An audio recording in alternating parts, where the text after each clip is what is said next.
Okay, so we're taking a look at this in a slightly different manner, but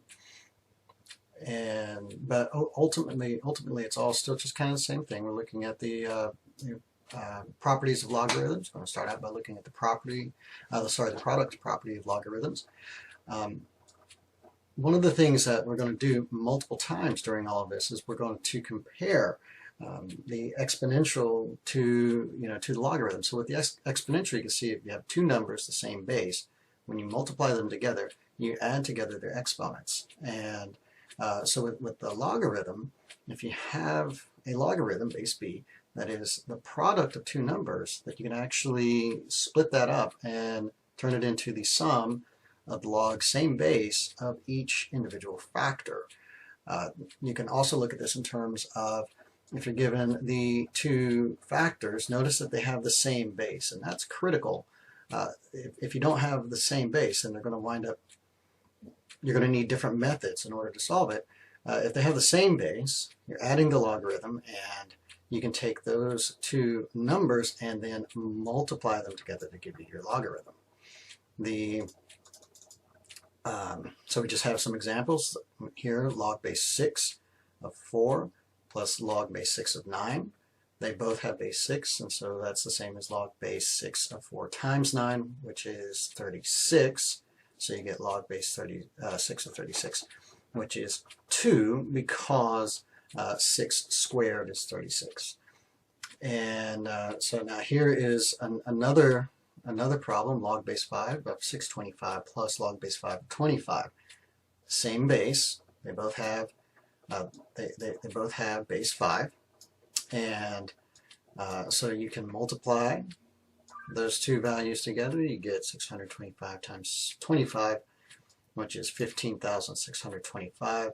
And when you take the logarithm base 5, you're going to find that that's 6. Again, because 5 to the 6th is 15,625. In this case, there was kind of this is a little bit of a special case, because log base 5 of 625 is 4, and log base 5 of 25 is 2, and so then we can just add them together to get to the same answer. Similarly, we have the quotient property of logarithms. If you look at the quotient property of exponentials, two numbers, same base, when divided, you just subtract their two bases. And so in the logarithm, if you have a logarithm of some base and then a ratio or a quotient, then you will get the same result of if you take the logarithm same base, so these are both base b, and you subtract the denominator value, so that was n, from the numerator value, which was m. So a couple of examples. And we're going to start with the right hand side and then work our way over to the left hand side. So this is log of 100 minus log of 4. They're both base 5, so I can combine those into a single logarithm, keep the same base, and 100 divided by 4 is 25.